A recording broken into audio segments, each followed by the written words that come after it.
Hello and welcome to Unstuck with Charlie. My name is Charlie Arms, and our goal here is to help you move forward, to get unstuck.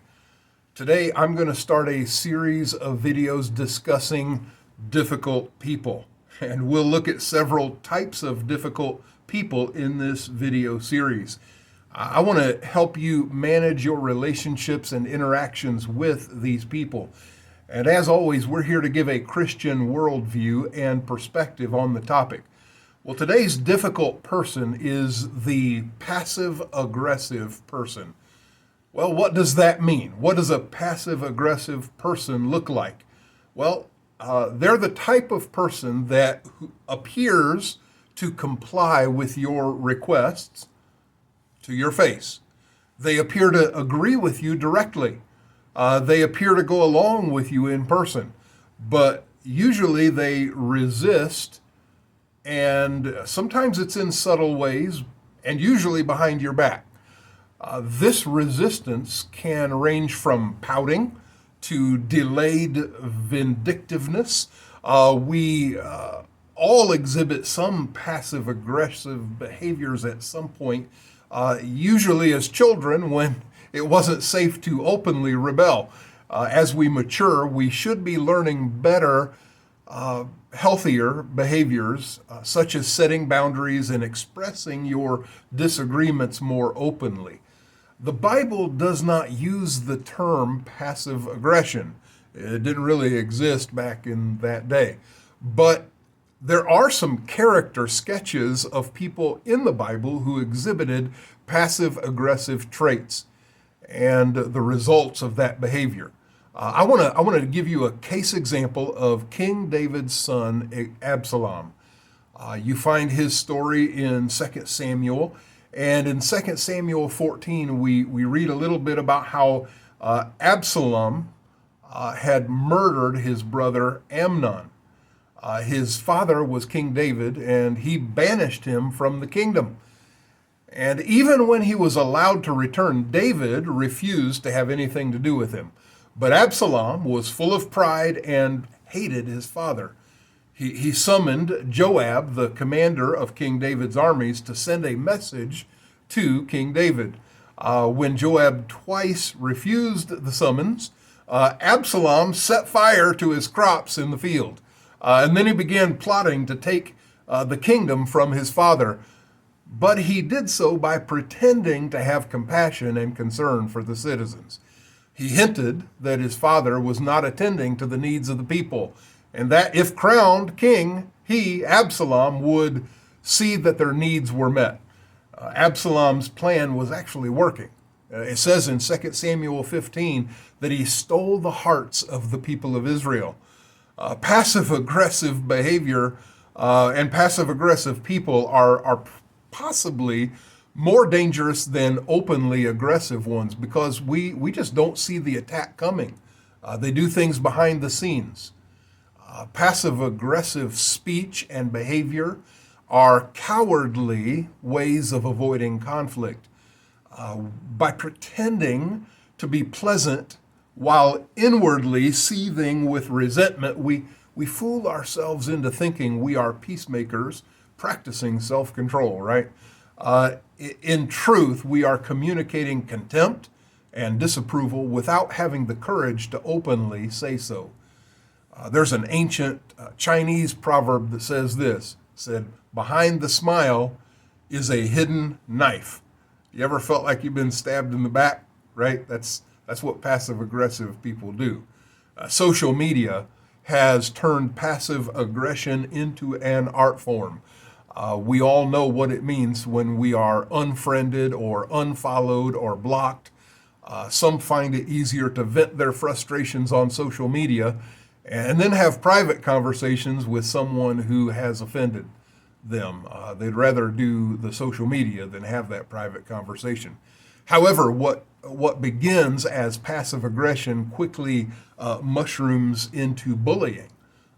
The internet and the proliferation of smartphones and all the technology, has created dozens of ways for passive aggressive people to exact revenge from behind the the safety of a screen, right? The relative safety of a screen, whether spoken, acted, or typed.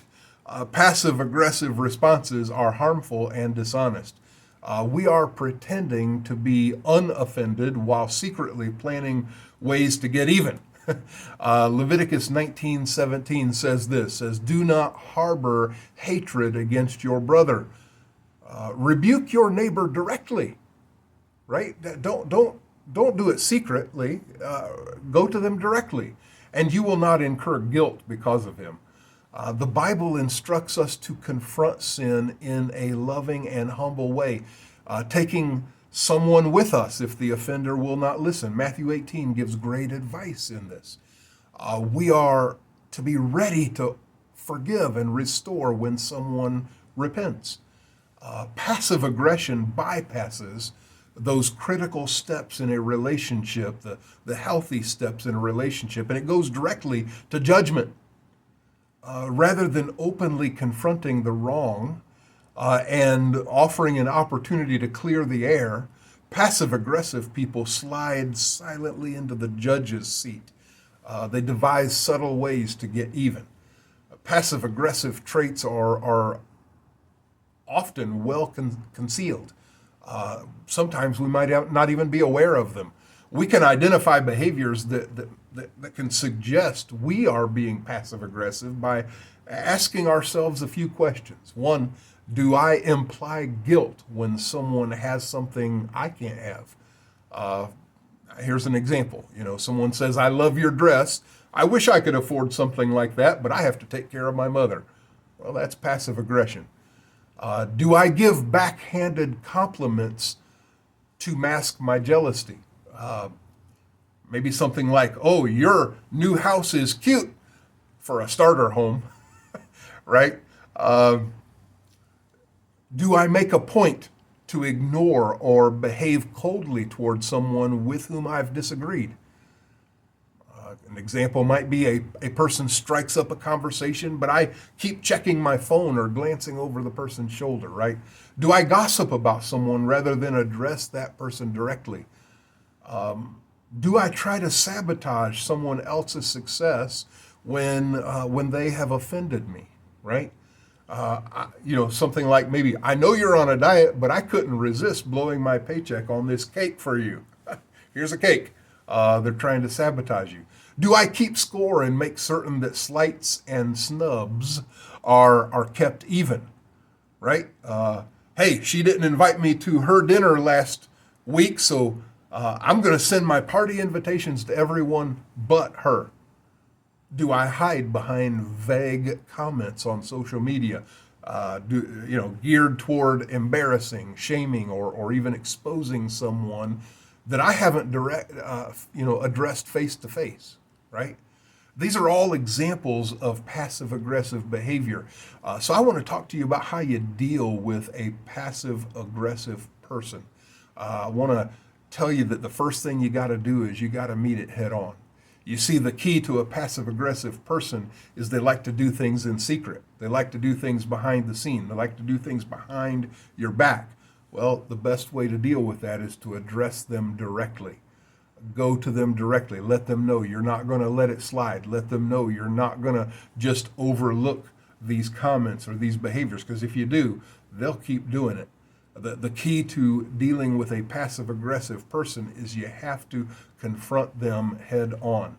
Now, if you need to take someone with you, if you need to do Matthew 18 in the Bible gives you some instruction on confronting someone about what they do. One day we will stand before God and he will ask us how we treated other people. Not how we were treated, but how we treated other people. So we need to be careful when we confront people with love, with understanding, and maybe we can recognize some of our own passive-aggressive tendencies in this. But really, to deal with a passive-aggressive person, you have to go head on. The key word is passive. They don't like to do it out front. They do it secretly. And so that's my advice to you. So go deal with those passive-aggressive people in your life. And let's face it, some people are just toxic, and maybe you need to say goodbye to those people. Maybe you need to avoid those people. And so I hope this is helpful. If it is, would you do me a favor, hit the like button, subscribe to the channel on your way out. I'm hoping that you'll get in the comment section, let me know what you think. And God bless you. Let's move forward together.